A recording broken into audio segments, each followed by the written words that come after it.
Showed up for Christmas, but Mom said, "Sorry, I think you have the wrong house." Shocked, I left. Minutes later, my brother called. "Don't be upset, but you know we couldn't let you in." I replied, "Understood." He forgot to hang up. He still thinks helping with rent means he's automatically included. I canceled rent, blocked cards, and by morning, 61 missed calls. I was shivering by the doorstep, my breath misting in the icy air, fingers numb even inside my gloves. I knocked once, then rang the bell. Christmas lights twinkled from the windows, laughter spilled out like warm honey, muffled but unmistakable. My mother's shadow flickered behind the glass, and a second later, the door swung open. "Sorry, I think you have the wrong house," she said, her voice smooth, her face calm. I blinked.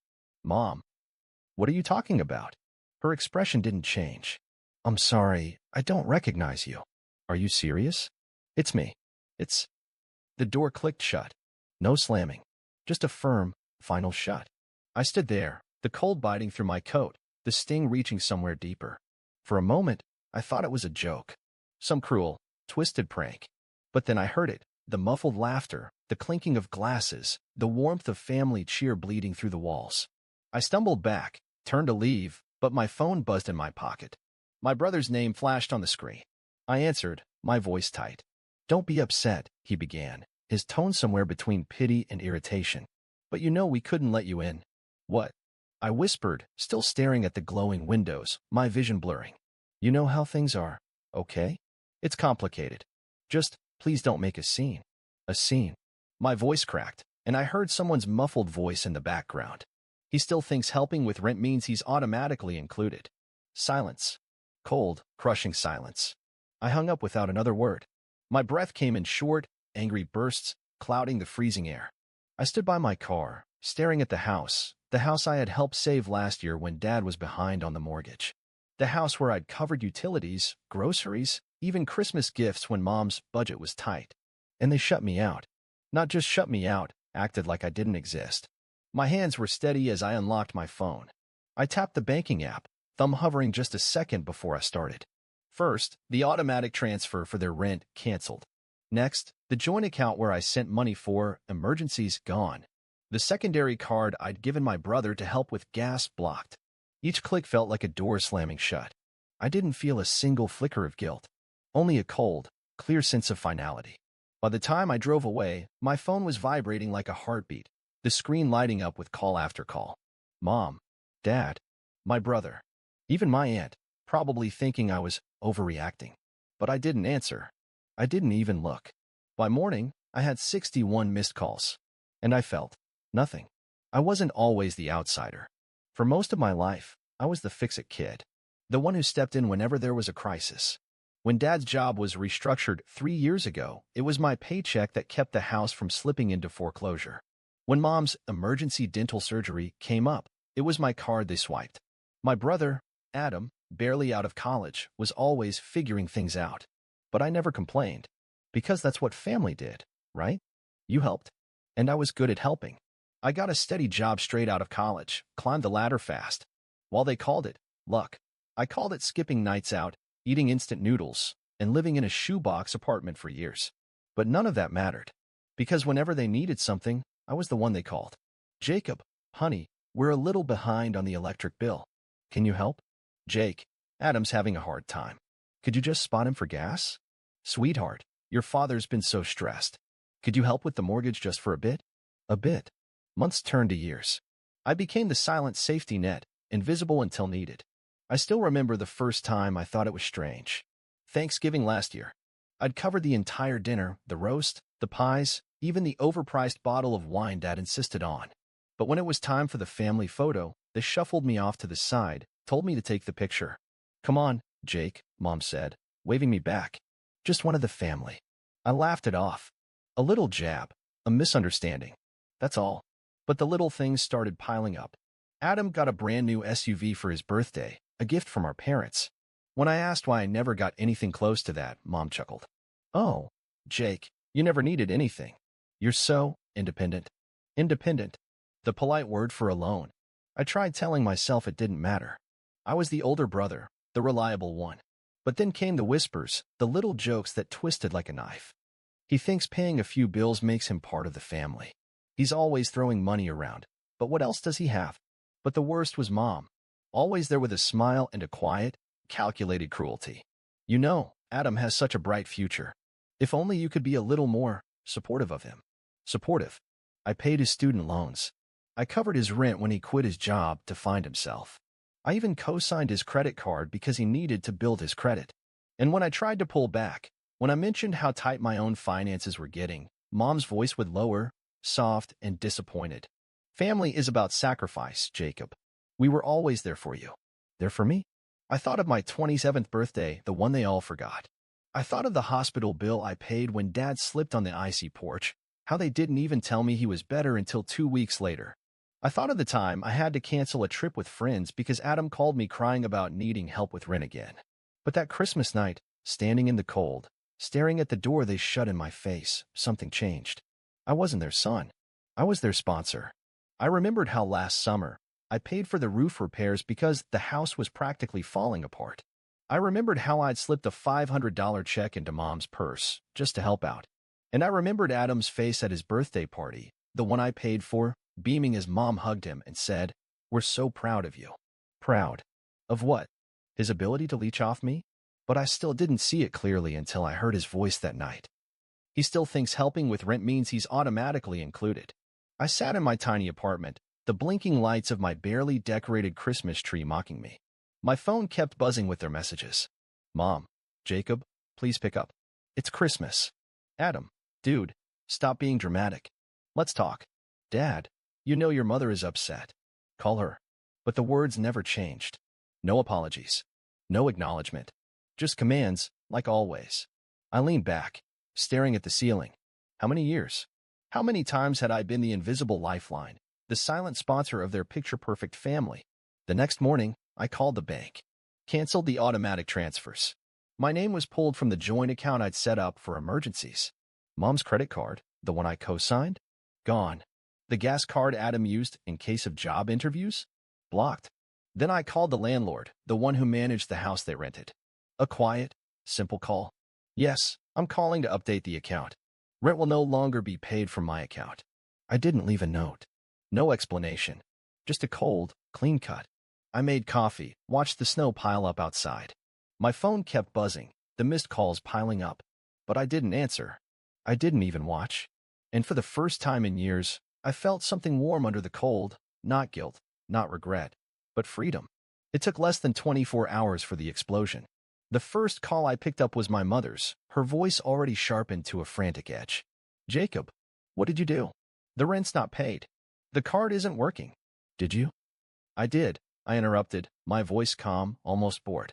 You can't just do this, she shrieked. Your brother needs that card for gas. We need the rent covered. Your father is I don't care. Silence. For the first time, she had nothing to say. I could almost picture her standing there, her mouth opening and closing like a fish out of water. Jacob, she whispered, the panic giving way to something colder. You're being incredibly selfish. Selfish? I laughed, the sound sharp enough to sting. Was it selfish when I paid your electric bill last month? When I covered Dad's prescription because his insurance didn't work? Was it selfish when I paid for Adam's entire graduation trip? That was a gift, she snapped, the warmth gone, replaced with the ice of accusation. You can't hold that over us. A gift. I leaned back, staring at the empty wall of my apartment. A gift is something you give freely, not something you demand. You know how hard it is for your brother. Not everyone's as comfortable as you are. Comfortable. I laughed again, this time louder. Is that what you call it? Working 60-hour weeks while he plays video games? Watching you shower him with praise for his potential, while I'm nothing more than a walking ATM. You need to calm down, she snapped, the words clipped and sharp. Family is about sacrifice. Then sacrifice something. I shouted, and the words were out before I could stop them. Sacrifice that new SUV you got, Dad. Sacrifice the vacations you keep posting about. Sacrifice Adam's struggle and tell him to get a job. There was a hiss on the other end, a sharp intake of breath. I don't recognize you anymore, Jacob. You're being cruel. No, Mom. I'm being clear. I let the silence hang for a second, then. I'm done. I hung up. The next call came from Adam. His voice was quieter, but just as venomous. Bro, what is wrong with you? Mom's crying. Dad's freaking out. You just cut us off. Yes. Dude, you can't just do that. We're family. No, we're not. Not anymore. Are you serious right now? His voice rose, the fake shock barely masking the fury. All this because of some money? You've lost it. Because of money? I hissed. You mean the money I've spent paying your rent, your credit card, your stupid streaming subscriptions? Or maybe you mean the money I used to keep the lights on at Mom and Dad's house because they were too busy pretending to be upper class to pay their bills. You're such a... No. I'm awake. I finally see it. You think I'm just the guy you call when the world's falling apart. But I'm not. Not anymore. You're being dramatic, he spat. But I heard it. The fear beneath the anger. You're really going to ruin Christmas over this? Christmas. I laughed again. Was I even invited to Christmas? Or was I just the one expected to pay for it? I can't believe you. You don't have to. I was done. I was free. And then came the group text, the nuclear option. Mom, family meeting. Now, everyone come to the house. I thought about ignoring it.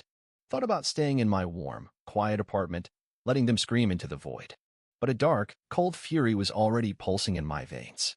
So I grabbed my coat, locked the door, and drove. The house was lit up like a postcard, warm light spilling from the windows, the wreath on the door twisted in fake holly and gold ribbon. I stepped inside without knocking.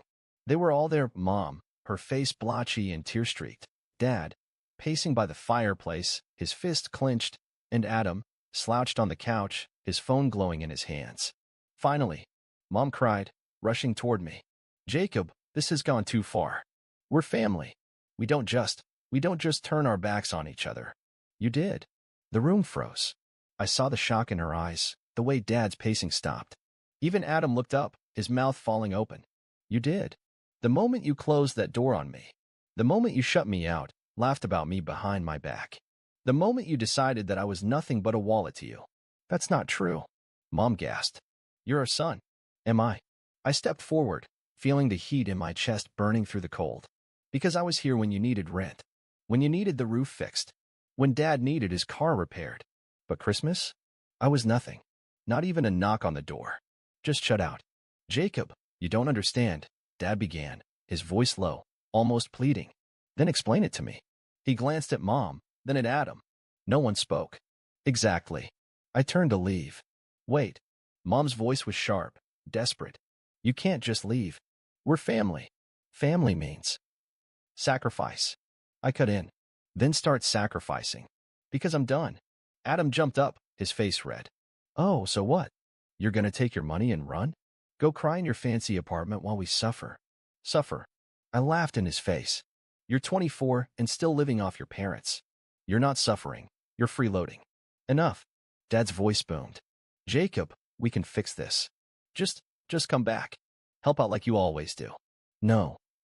Mom's face twisted, her voice breaking. Jacob, please. We're your family. We love you. I looked at her, at Dad's stunned silence, at Adam's twisted scowl. I felt nothing. Nothing but cold, clear certainty. Love. I whispered. You love my money. But me? I was just convenient. And then I turned, walked out the door, and left them standing in the glow of their perfect, warm house. The cold bit at my face, but it felt like freedom. My phone buzzed, and I let it ring. Let it ring until the screen went dark, and the road stretched ahead of me, clear and quiet. My phone was a storm. Calls, texts, voicemail after voicemail, a relentless flood. But I didn't answer. I didn't even look. Mom's messages shifted from pleading to guilt-tripping in a heartbeat. Jacob, please, we're your family. How could you do this to us? Your father is sick from the stress. Is that what you wanted? Adam was less dramatic, but no less furious. Seriously? You just abandoned us. You ruined everything. Do you even understand what you've done? But the real chaos began 3 days later when they showed up at my door. Mom's face was blotchy, her eyes red and swollen. Dad loomed behind her, stiff and sullen, his hands shoved deep into his coat pockets. We need to talk, Mom demanded, pushing forward, but I blocked the doorway. No, we don't. What do you mean, we don't? Dad's voice was low, but the threat was there, simmering. You've turned our lives upside down. Canceled cards, stopped the rent payments, are you out of your mind? I leaned against the doorframe, arms crossed. Out of my mind? For finally saying no. This isn't just about you, Jacob. Mom's voice broke, the tears coming instantly. We're your family. Your father's health is on the line. That's on you, I said, voice steady. It's always been on you. Listen to yourself. Dad snapped, stepping forward. You're throwing a tantrum over a misunderstanding. This is your home. Your family. You shut me out, I shot back. I showed up for Christmas, and you closed the door in my face. I paid your rent, your utilities, I kept this family afloat, and you treated me like an outsider. Jacob, you're being dramatic, Mom whispered, but her voice shook. Am I? I leaned in, cold fury burning beneath my calm. What did I get in return? Insults behind my back. A brother who thinks I'm nothing but a wallet. Parents who smile at me when they need something and turn away the second I'm not useful. That's not true. Mom's voice wavered, but I saw the flicker of guilt. Oh, it's true. I pulled out my phone, scrolling through the messages until I found the one I'd heard through the door that night. I tapped play, and Adam's voice crackled to life. He still thinks helping with rent means he's automatically included. Silence. My mother's face drained of color. Dad's jaw clenched, his eyes shifting to Adam. I didn't mean it like that. Adam blurted, stepping forward. Come on, Jake. You know I was just. Being honest? I interrupted. Saying what you all think? That's not fair, Mom whispered, tears streaming now. We love you. No, you love what I can do for you. Dad's calm broke, his voice a low growl. Enough of this.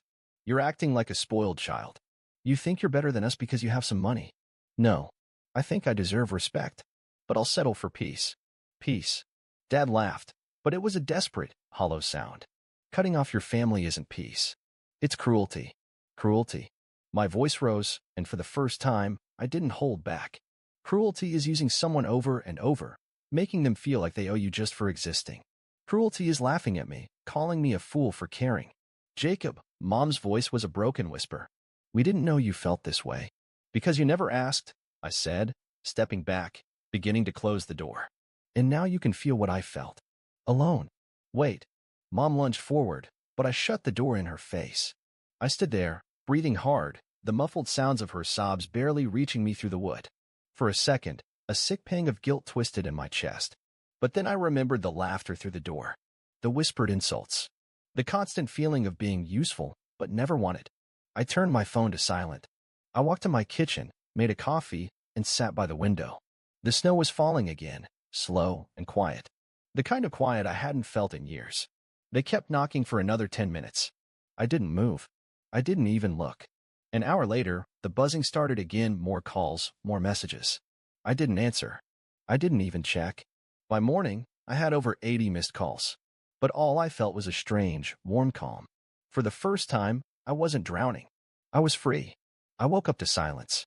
Not the anxious, heavy silence of waiting for something bad, but a calm, clean quiet. No missed calls, no desperate texts, just the soft light spilling through the blinds. Peace. Weeks passed, and I began to embrace that emptiness. At first, it was unsettling, the absence of chaos. But day by day, it felt like breathing fresh air after being trapped underwater. I worked without interruptions, cooked meals for myself, took long walks without glancing at my phone. But the world didn't stay unchanged. Did you hear? Your parents lost the house, Mrs. Linda, my neighbor, whispered one morning by the mailbox. Her voice was filled with a mix of curiosity and pity. Your mom's blaming your dad, and your brother works at the grocery store now? I nodded. Yeah, that's right. What happened? She pressed, eyes wide. I just left. I smiled, turning away. Back home, I found an old family album shoved in the back of my closet. I hadn't touched it in years. I flipped through the pages, smiling faces, summer picnics, birthday cakes. There was young me, grinning, oblivious to what the future held. My phone buzzed on the counter. A new message. Mom, we lost everything. Your father says it's my fault. Adam won't speak to me. Please, Jacob, we were wrong. I'm sorry. Come home. I stared at it. My thumb hovered over the screen. Then I tapped delete. I didn't feel anger. I didn't feel guilt. Just a quiet, powerful freedom. I put the album back on the top shelf, where it would gather dust. It was a part of my life, but only a part. Stepping outside, the crisp air filled my lungs. The sky stretched open, bright and endless. And for the first time in years, I smiled. Not because someone needed me, but because I didn't need them.